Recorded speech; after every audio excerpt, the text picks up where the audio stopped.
Welcome to Our Girl Relationships. On this channel, we talk about problems people face in their day-to-day life. Let's start with the video.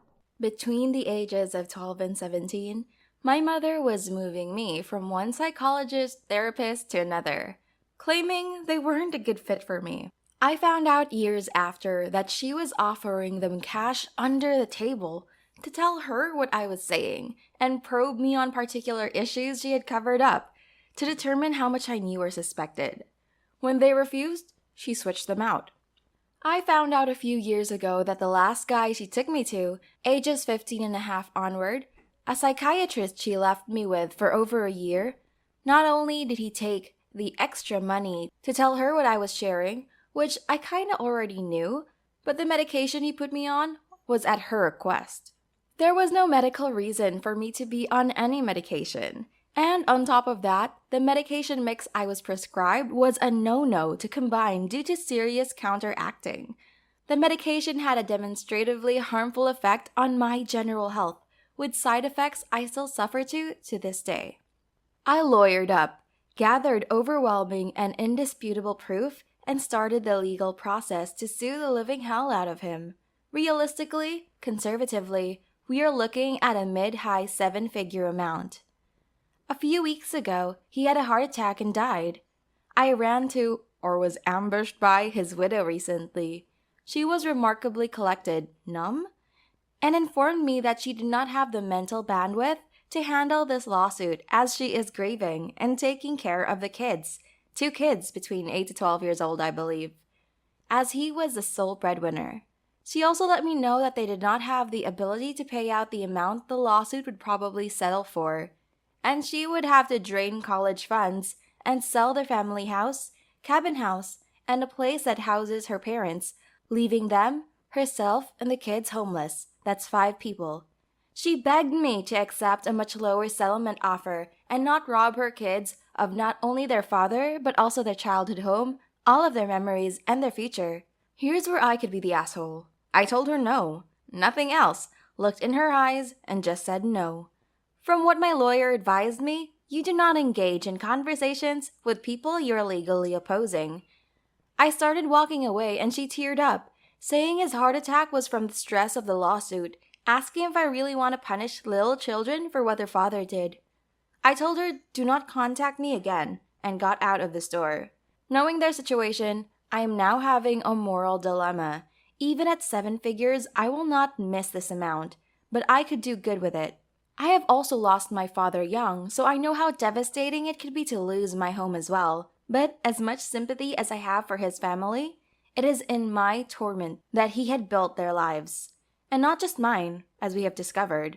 My lawyer, fiancé, and family encouraged me to let it play out. Am I the asshole if I do not settle for less? Edit. Won't his insurance cover this incident? Most medical malpractice policies do not cover liability that arises from criminal acts and inappropriate alteration of medical records, both of which he did and are included in the lawsuit, so his policy does not cover everything. Edit. Will you also sue your mother? There will probably be legal action taken as well against my mother, but for now I am taking one lawsuit at a time as they are expensive and mentally draining. Suing the psychiatrist was much easier than suing my mother, so we started there. After this is done, we will explore options. Not the asshole. His familial wealth and ability to own all that he owned and create the college funds and the living situation his family has or had were practically built on his unethical behavior. They drew the benefits of his unethical actions, let them draw the consequences. If they have homeowner's insurance, and if he had malpractice insurance, some of those may help cover the settlement. The malpractice insurance may be able to wiggle itself out from any liability because he was doing something illegal, but other insurances may help. There's only one asshole here, and it's a father. I'm the lawyer and know jack all about estates and debts. That said, I'm curious how she expects to pay taxes on these properties if she has no income. Regardless, I will say though, that my moral compass is telling me you would not be the asshole for moving forward with your suit. You were wronged in multiple senses of that term. The only thing I would have done differently is walked away without a word. Also, screw the lady for blaming his death on the stress from your lawsuit. It's literally just a longer and roundabout way to say it's your fault. F that noise. Here's the next story. I, 27F, have been with my girlfriend, 26F, for 4 years now, but I have known her for longer and we are in a happy relationship. However, she does sadly have a bad trait of disrespecting staff and people with lower income in general. Don't get me wrong, she's great, but that's her flaw, I guess. For the background, my girlfriend grew up rich and her mother has her own successful business, and her father is a judge in an extremely high position. After she had finished school, she wanted to study law just like her dad. Both her parents studied at Harvard and now had in general very good contacts to many people in charge there.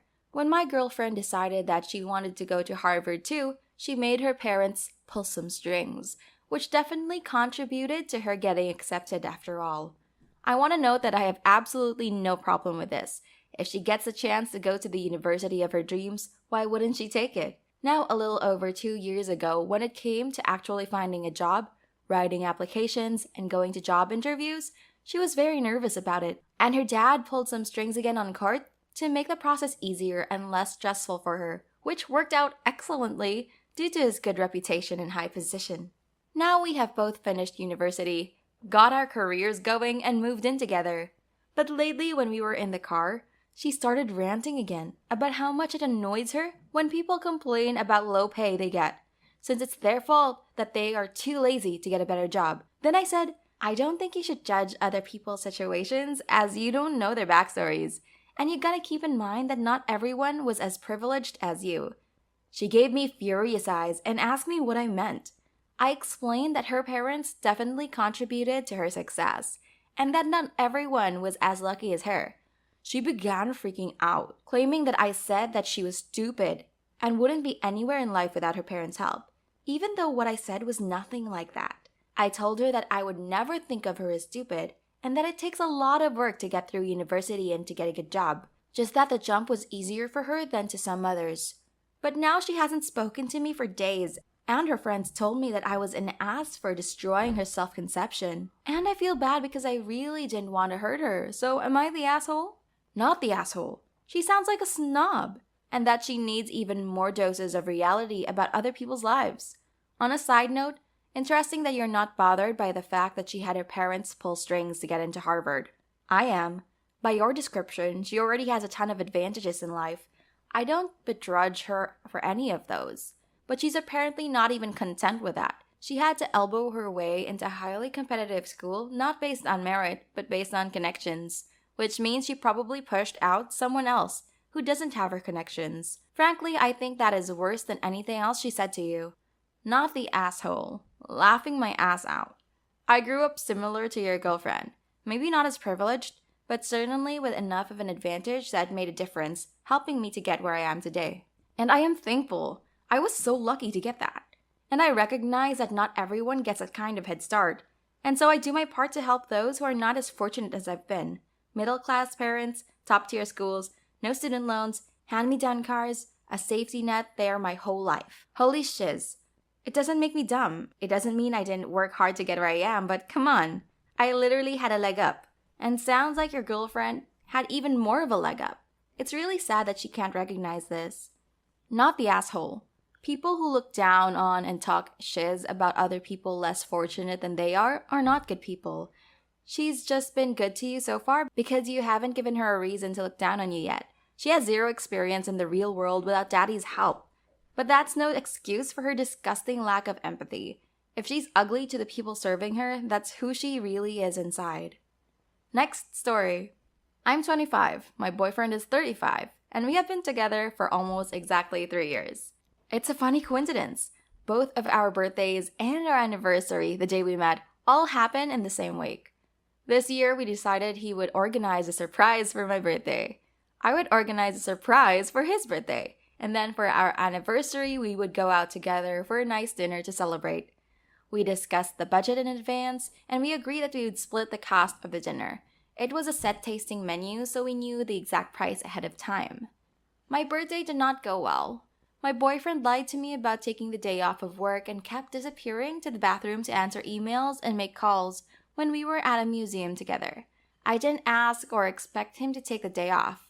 I'd have been fine doing something in the evening. Then, for my present, he gave me a pastry made of a specific ingredient that I'm allergic to, so I couldn't eat it. Then he left at 8 p.m. because he wanted to watch a football game. So I ended up spending my birthday night alone. The next day I told him I felt like he'd given zero thought to my birthday and made me feel like I was a burden on him. He just said he'd done his best, and I need to learn to be grateful when other people try. His birthday went off without any issue. I had specialty food and wine shipped in from his home country, got his favorite childhood recipes from his grandmother, and spent several days preparing dinner built around his preferences and dietary requirements. He loved it. Then came our anniversary. We agreed in advance to split the bill, but by then I was hoping that he'd offer to cover it, not because of the money, but as a gesture of apology for how my birthday went. At the end of dinner, I asked if he wanted to split. He replied, yeah, but it would look weird if we ask for separate checks, since this is a nice place, so I'll pay here and you can transfer me the money afterwards. I honestly saw red. When the waitress came over with the bill, I said, we'll actually be splitting? She asked me how we wanted to split, and I said I'd pay for the wine and my food. So in total, I paid for about 70% of the bill. My boyfriend just shrugged and paid for the remaining amount. As soon as we left, he said I humiliated him and acted like a spoiled brat and he couldn't change the past. And I need to learn to move on when I'm annoyed. I said my issue wasn't about changing the past, but number one, he hadn't even properly apologized for my birthday or tried to make up for it in any way. Number two, he cared more about the restaurant staff thinking that he was a big spender, treating me to fancy dinner, when I'd actually be paying for half of the meal. He said I'm the asshole because we had agreed to split the bill, so I had no right to be annoyed about it. Am I the asshole? Edit. There are so many comments that I can't reply to all of them, so hopefully an edit is okay for the sub-rules. I just wanted to thank you all for your judgments, but most of all for your advice. I feel kind of stupid. Yes, there has been a pattern of this behavior for years, but I guess I just never paid attention because I was 22 when we started dating, and I was used to 4 years of cheap university guys. But I'm starting to realize that it's not really acceptable, and this relationship might not be the best option for me. Thank you again for all the advice. It sounds cheesy, but this post might end up genuinely changing my life. Not the asshole, but what are you doing with this guy? He showed you how much he values you. I could maybe excuse the work email, but to ignore you and watch football after dinner is inexcusable. His effort and bar is very low. You're 25 and you have the whole world ahead of you. In the next 5 years, he will be 40 and still be set in his ways while you will be 30. I highlight this because those two age groups have different mindsets. I saw this with my loved ones and it doesn't end well. Not the asshole. I think you have been in this relationship 2 years and 9 months longer than you should have been. To be clear, I do think that we all should learn to be more grateful for what we have in general regardless of how big or small, cheap or expensive something is. That is not the case with your situation, however. Your boyfriend is using the idea of gratitude and altruism to gaslight you. He doesn't want to have to put in as much effort and care for you, therefore you should be happy just accepting whatever it is that he does. If you don't accept it, then he gets to paint you as selfish and ungrateful, and I'm sorry, but that's manipulative behavior. If he doesn't make a true honest attempt to be more considerate of you, I would gently recommend that you re-evaluate this relationship. You really are deserving of better. Good luck, OP! I would say not the asshole. I fully understand that it was not about the materialistic aspect of it. However, he had ample time to prepare your surprise for your birthday, and the least he could have done is take the day off and spend it with you. On a side note, and apologies for sounding harsh, but after 3 years, you would think your boyfriend knows what you're allergic to. It's almost as if it was weaponized incompetence. Here's the next story. So, this is stupid, but I swear to God I am telling the truth. I have receipts if you need them. For context, we have a pretty lax work environment at my job, and I love my coworkers. I value their opinions, and I have no problems with accommodating them at all. I have a weird complex about hurting people's feelings, and this has bothered me way more than it should. When I first started my job, around a year and a half ago, I would keep my pens in my lab coat, and they would disappear constantly. I'd argue that that's what I get for leaving my pens out, but I also think it's appropriate to want to keep my pen throughout my shift at least. I was joking with one of my coworkers and labeled one of my pens to say, "Eat this, pen stealer." And we laughed to find out it was our center manager who thought it was hilarious. I've kept my pen in my scrub since then, and I haven't lost it to anyone yet. But now, I let my friend borrow it for her nighttime shift, and she left it in a drawer to return to me when I come to work in the morning. I was supposed to work the next day, but our center closed for bad weather until Friday, and I was off this weekend. One of my coworkers found my pen and scratched the label off this weekend, and I was really concerned because I didn't know she had been upset by it. So I talked to her today, and she told me that my pen was unprofessional, truth, in the way, truth, and that nobody gets to have their own pens, WTF. She said if she saw any of my pens, she was going to take them and take their labels off. I told her I didn't mind censoring or even getting rid of them if she had just told me. And I don't mind if it really bothers her. But she was not budging on messing up my pens. Now I'm pissed off. And in a moment of rage, I went to the bathroom and ordered 300 customized pens that say, "You suck, pen stealer," and "We live in a society." My thought is that I can give them to whoever wants one, and if she wants to take them all, she'll have to get some damn acetone and an assembly line to make a dent in this plague I'm about to infect or censor with. I think I let my anger get the best of me. Am I the asshole for raging about my pen? And would I be the asshole for going through with my evil plan? I have a feeling I am.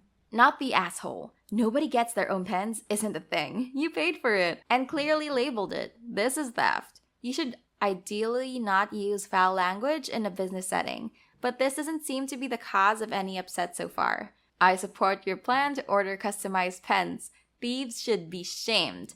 Not the asshole. It may be unprofessional to have profanity like that on a pen. Not sure of your exact lab type or if you have any customer interactions. However, I used to have pens stolen a lot by others, and I know how frustrating it can be to find a pen that you really like. I taped dollar store flowers in mine. In a cup on my desk, they look relatively pretty, and no one wanted to walk around with a giant fake flower sticking out of their pocket. Your solution is a bit funnier though.